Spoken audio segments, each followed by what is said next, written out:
नमस्कार, बीकेसी गुरु क्लासेस में आपका स्वागत है। आज हम पढ़ेंगे कक्षा 9वीं गणित के अध्याय 3 निर्देशांक ज्यामिति के अति महत्वपूर्ण प्रश्नों के हल, जो कि परीक्षा की दृष्टि से अति महत्वपूर्ण है। तो सबसे पहला प्रश्न हम ले लेते हैं और पहले प्रश्न का पहला भाग देखिए। कार्तीय तल में किसी बिंदु की स्थिति निर्धारित करने वाली क्षैतिज और ऊर्ध्वाधर रेखाओं के नाम क्या हैं? तो हमें क्षैतिज और ऊर्ध्वाधर रेखाओं के नाम लिखना है, तो सीधे सीधे हम लिख देंगे क्षैतिज रेखा का नाम एक्स अक्ष है। क्षैतिज रेखा का नाम क्या है? एक्स अक्ष। एवं ऊर्ध्वाधर रेखा का नाम y अक्ष है। इस तरह से कार्तीय तल में किसी बिंदु की स्थिति निर्धारित करने वाली क्षैतिज रेखा का नाम x अक्ष एवं ऊर्ध्वाधर रेखा का नाम y अक्ष है। इस तरह से हमें परीक्षा में लिखना है। फिर इसी का दूसरा भाग है, उन दो रेखाओं से बने तल के प्रत्येक भाग के नाम लिखिए। तो प्रत्येक भाग का नाम हमें यहाँ लिखना है। तो इसका हल हो जाएगा, सीधे हम लिखेंगे एक्स अक्ष और y अक्ष से बने तल के प्रत्येक भाग का नाम हमें बताना है। तो प्रत्येक भाग को चतुर्थांश कहते हैं। क्या कहते हैं? चतुर्थांश कहते हैं। ये 4 होते हैं। कितने होते हैं? 4 होते हैं। कौन कौन से होते हैं? तो पहला हो जाएगा प्रथम चतुर्थांश, फिर दूसरा हो जाएगा द्वितीय चतुर्थांश, तीसरा हो जाएगा तृतीय चतुर्थांश और चौथा हो जाएगा चतुर्थ चतुर्थांश। इस तरह से 4 चतुर्थांश हम यहाँ पर लिख देंगे। प्रथम चतुर्थांश, द्वितीय चतुर्थांश, तृतीय चतुर्थांश और चतुर्थ चतुर्थांश। अब लेते हैं तीसरा नंबर। उस बिंदु का नाम बताइए जहां ये दो रेखाएं प्रतिच्छेद करती हैं। तो सीधे सीधे हम लिख देंगे यहाँ पर हल में या आंसर में कि उस बिंदु का नाम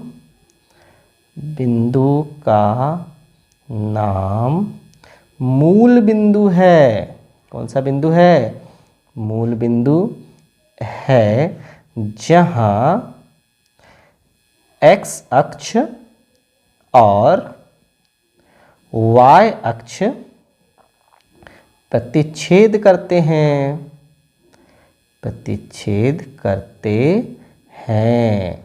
और मूल बिंदु के निर्देशांक क्या होते हैं? मूल बिंदु के निर्देशांक 0 0 होते हैं। तो यहाँ लिख देंगे 0 0 होते हैं। इस तरह से ये तीसरा पॉइंट पूरा होता है। प्रश्न क्रमांक 2 हम लेते हैं। कार्तीय तल में बिंदुओं 5 0 0 5 2 5 5 2 -3 5 -3 -5 5 -3 और 6 0 का स्थान निर्धारण कीजिए। तो बच्चों, हम यहाँ पर x अक्ष और y अक्ष से कार्तीय तल निर्मित करेंगे और बराबर दूरी पर पॉइंट बनाने का प्रयास करेंगे। आप लोग इस काम को स्केल की सहायता से करेंगे। तो सबसे पहले ये हम ले लेते हैं x अक्ष। तो ये हमने ले लिया x अक्ष। स्केल की सहायता से करने पर एकदम सही लाइन बनेगी। यहाँ पर मैं अपने हाथ से बना रहा हूँ और ये हो गया हमारा y अक्ष। तो x और x की ऋणात्मक दिशा x डैश, y की ऋणात्मक दिशा y डैश। तो सबसे पहला बिंदु है हमारा 50। तो सबसे पहले हम बराबर दूरी पर बिंदु अंकित कर देते हैं। यहाँ ये तो हो गया बिंदु O जिसके निर्देशांक 0 0 हैं। 1 2 3 4 5 6 इस तरह से हम दर्शा देते हैं। फिर यहाँ पर y अक्ष पर 1 2 3 4 5 इस तरह से दर्शा दिया। फिर x की ऋणात्मक दिशा में -1 -2 -3 -4 -5 और इसी तरह से y की ऋणात्मक दिशा में भी -1 -2 -3 -4 -5। इस तरह से जब हम बिंदुओं को दर्शाना शुरू करते हैं, पहला बिंदु है हमारा 50। तो ये हमारा घर है 0 0, मूल बिंदु है। यहाँ से हम चलना शुरू करेंगे तो 1। अब देखिए कैसे चलेंगे, तो देखिए हम यहाँ से 0 0 से चलना शुरू करेंगे। तो पहला बिंदु देखिए 50 है, तो 1 2 3 4 5 और y अक्ष पर नहीं चलना है, 0 चलना है। तो ये पहला बिंदु हमारा प्राप्त हुआ 50, इसे दे देंगे बिंदु A नाम। फिर उसके बाद फिर से हम मूल बिंदु पर आ जाते हैं और हमें चलना है x अक्ष पर 0। ये देखिए 0 5 है ना, तो x अक्ष पर 0 और y अक्ष पर 5। 1 2 3 4 5, तो ये बिंदु प्राप्त हुआ। इसको नाम दे देते हैं हम बिंदु B जो कि 0 5 है। अब हमारा तीसरा बिंदु को हम दर्शाते हैं 2 5। तो x अक्ष पर 1 2 और y अक्ष पर चलना है हमें 1 2 3 4 5। तो यहाँ पर आ जाएगा बिंदु 2 5 जिसे हम दर्शा देंगे बिंदु C से। ठीक है। अब इसके बाद हमारा चौथा बिंदु है 5 2। तो x अक्ष पर हम चलेंगे 1 2 3 4 5 और y अक्ष पर चलेंगे 1 2। तो ये आ गया बिंदु हमारा और इसको हम दर्शा देंगे बिंदु D से। ये देखिए हम इसे बिंदु D से दर्शा देंगे। इस तरह से हमारे 4 बिंदु हो गए। फिर हमारा अगला बिंदु है ऋण 3 5। x अक्ष पर हम चलेंगे ऋण 1 ऋण 2 ऋण 3 और y अक्ष पर हमें चलना है 5। तो 1 2 3 4 5 की सीध में यहाँ आ जाएंगे और ये बिंदु हो जाएगा हमारा बिंदु E ऋण 3 5। इसी तरह से हमें ऋण 3 ऋण 5 को दर्शाना है। तो ऋण 1 ऋण 2 ऋण 3 और ऋण 5 हमें नीचे की ओर मिलेगा। ऋण 1 ऋण 2 ऋण 3 ऋण 4 ऋण 5। इस तरह से ये बिंदु हो जाएगा हमारा बिंदु F ऋण 3 ऋण 5। अगला बिंदु है हमारा 5 ऋण 3। तो x अक्ष पर हमें चलना पड़ेगा 1 2 3 4 5 और y अक्ष पर ऋण 1 ऋण 2 ऋण 3। तो 5 ऋण 3 और इस बिंदु को नाम दे देंगे हम बिंदु G। फिर अंतिम बिंदु है 6 1। x अक्ष पर हमें चलना है 1 2 3 4 5 6 और y अक्ष पर चलना है 1।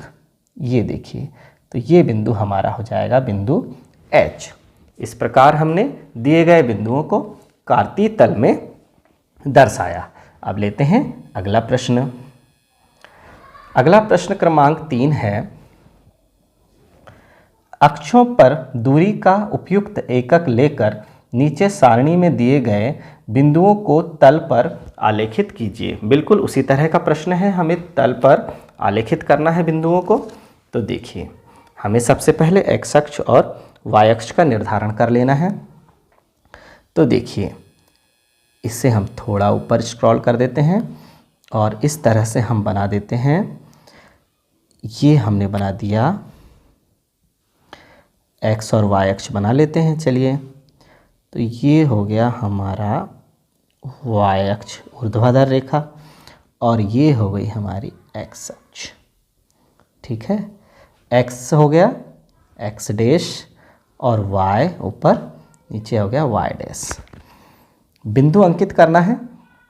तो देखिए हमने यहाँ पर तो O दे दिया 0 0 मूल बिंदु, फिर 1 2 3 4 5, फिर इसी तरह से y की धनात्मक दिशा में 1 2 3 4 5 6 और आगे बढ़ाइए 7 8 तक जाने दीजिए इसे y अक्ष को। फिर x की ऋणात्मक दिशा में देखिए -1 -2 बराबर दूरी का ध्यान रखेंगे आप स्केल की सहायता से, -4 -5 -6 -7 -8 इस तरह से हम दर्शा देंगे।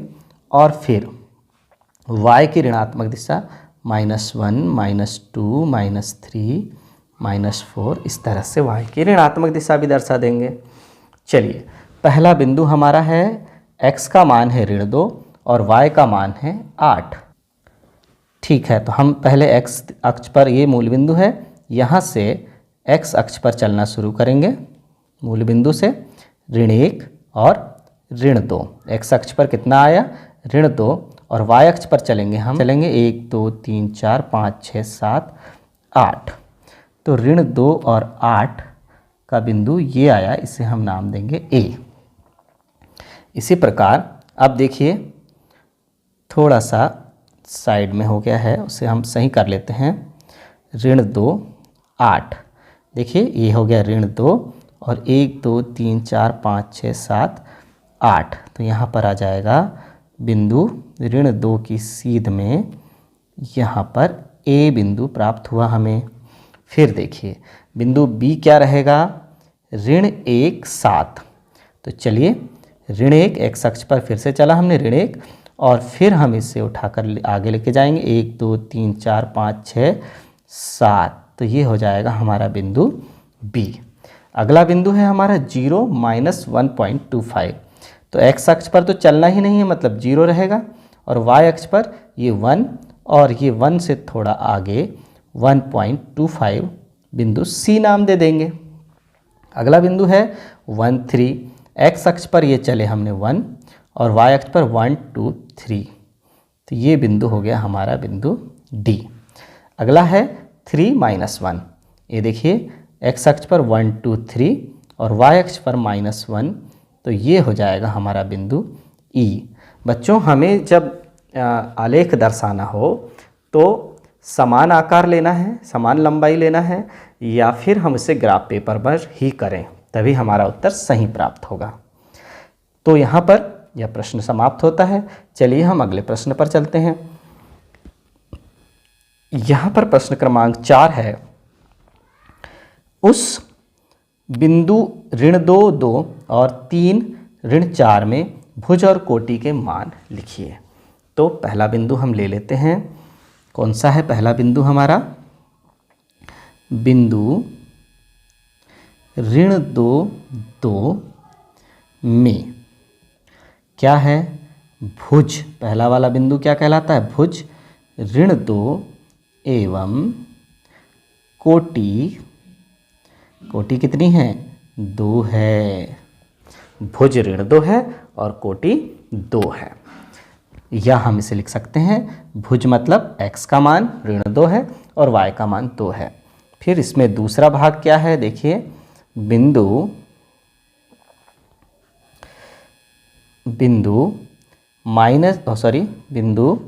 3, यहाँ पर लिख देंगे बिंदु 3 -4 में भुज, सब बराबर लिख दें, भुज बराबर 3 एवं कोटि, कोटि कितनी है? कोटि बराबर ऋण 4 है।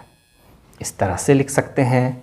अब चलिए पांचवा प्रश्न है हमारे पास, बिंदु 7 12 की x अक्ष और y अक्ष से दूरी क्या क्या है? तो हमें पता है कि किसी बिंदु की x अक्ष से दूरी उसके y निर्देशांक के बराबर होती है और y अक्ष से दूरी x निर्देशांक के बराबर होती है। तो हम सीधे सीधे हल में लिख देंगे बिंदु 7 12 की x अक्ष से दूरी, x अक्ष से दूरी उसके y निर्देशांक के बराबर होती है। तो सीधे सीधे हम लिख देंगे बराबर 12 इकाई, और y अक्ष से दूरी x निर्देशांक के बराबर होगी। तो लिख देते हैं y अक्ष से दूरी कितनी हो जाएगी बच्चों? x निर्देशांक के बराबर, यानी 7 इकाई होगी। इस तरह से हमें आंसर प्राप्त हो जाएगा बहुत आसानी से। किसी दिए गए बिंदु की x अक्ष से दूरी उसके y निर्देशांक के बराबर होती है और y अक्ष से दूरी उसके x निर्देशांक के बराबर होती है। छठवां प्रश्न लेते हैं। उस बिंदु 3 4 और -3 0 7 2 -3 5 0 8 किस अक्ष या किस चतुर्थांश में स्थित है? तो देखिए हमें यहाँ पर इसे हल कर देना है। तो सबसे पहला कौन सा बिंदु है, लिख देंगे बिंदु 3 4, दोनों धनात्मक हैं तो क्या लिखना पड़ेगा, प्रथम चतुर्थांश में स्थित है। दोनों धनात्मक हैं तो प्रथम चतुर्थांश में स्थित है, चतुर्थांश में स्थित है। चलिए दूसरा बिंदु लेते हैं। पहला बिंदु है, दूसरा बिंदु लेते हैं, बिंदु -3 0, बिंदु -3 0। तो ये y का मान ऋणात्मक है, y निर्देशांक 0 है, y निर्देशांक 0 है मतलब x अक्ष पर है। तो हम सीधे लिखेंगे बिंदु -3 0 x अक्ष पर स्थित है। ऋणात्मक भी है तो भी हम उसे x अक्ष ही लिखेंगे क्योंकि y निर्देशांक 0 है। अब देखिए तीसरा बिंदु है, तीसरा बिंदु है 7 2, तो लिख देंगे बिंदु 7 2। ये कहाँ पर स्थित है? तो देखिए दोनों धनात्मक है तो हम लिखेंगे प्रथम चतुर्थांश में स्थित है, प्रथम चतुर्थांश में स्थित है यह बिंदु भी। अब चौथा नंबर देखते हैं। चौथा नंबर है बच्चों -3 5, तो लिखते हैं बिंदु -3 5। यदि x निर्देशांक ऋणात्मक और y निर्देशांक धनात्मक है तो द्वितीय चतुर्थांश होता है, और यदि x निर्देशांक धनात्मक और y निर्देशांक ऋणात्मक है तो चतुर्थ चतुर्थांश होता है। अभी हमारे पास x ऋणात्मक है ना, तो हम लिखेंगे द्वितीय चतुर्थांश में है, द्वितीय चतुर्थांश में स्थित है। अगला बिंदु देखिए, अगला बिंदु है हमारा 0 -8। x का मान क्या है, 0 है, तो लिख देंगे बिंदु 0 -8 में x का मान 0 है मतलब y अक्ष पर स्थित है। तो सीधे लिखेंगे y अक्ष पर स्थित है, y अक्ष पर स्थित है।